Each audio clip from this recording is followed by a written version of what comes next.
प्रसिद्ध कृष्णाच्या त्या सुरुवातीच्या बस्ट स्पेल नंतर त्यांनी 4 विकेट्स घेतल्या. अफगाणिस्तान 100 सुद्धा करू शकतंय की नाही अशा परिस्थितीत होती एका वेळेला.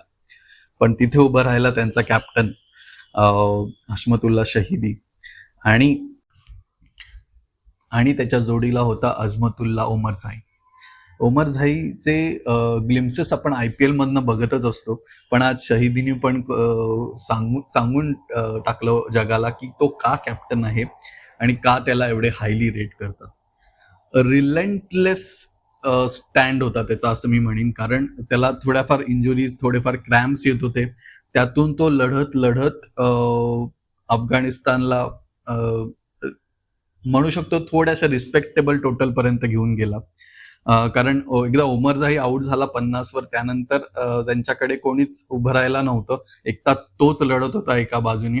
त्यांनी स्वतःची सेंचुरी केली सक्सेसफुली आणि त्यानंतर तो आउट झाला. मी असं म्हणणार नाही की तो सेंचुरीसाठी खेळत होता, कारण तो आउट झाल्यानंतर सुद्धा डिसअपॉइंटेड होता. त्यांच्याकडे अजून 5 ओव्हर खेळण्यासाठी होत्या.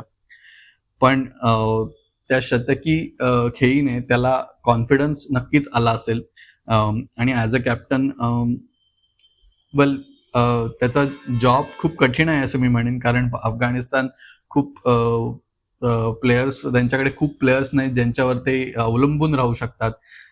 मोजके प्लेयर्स आहेत आणि काल कॅप्टननी सांगितलं की तो त्याच्यावर सुद्धा तुम्ही डिपेंड राहू शकता आणि खूप सुंदर खेळ होता. जे काय तो कट्स मारत होता, ज्या काय गॅप्स काढत होता, ते बघण्यासारखं होतं आणि 4 विकेट्स गेल्यानंतर जेव्हा तुम्ही एका जागी उभे राहता, पार्टनरशिप करता म्हणजे, तर ते खूप महत्वाचं आणि खूप प्रेशर असलेलं एक म्हणू शकतो सिच्युएशन असते. सो ती त्यांनी खूप सुंदर हँडल केली ओमरझाई बरोबर आणि खूप महत्वाची पार्टनरशिप होती अफगाणिस्तानशी. आय थिंक 100च्या वर पार्टनरशिप नक्कीच झाली दोघांची. सो अशाच पार्टनरशिपची अफगाणिस्तानला प्रत्येक मॅचमध्ये गरज आहे आणि आज फक्त 3ऱ्या ODI मध्ये ते दिसून आलं आणि आय थिंक पाकिस्तान ही गोष्ट बघून इम्प्रूव्ह करू शकते.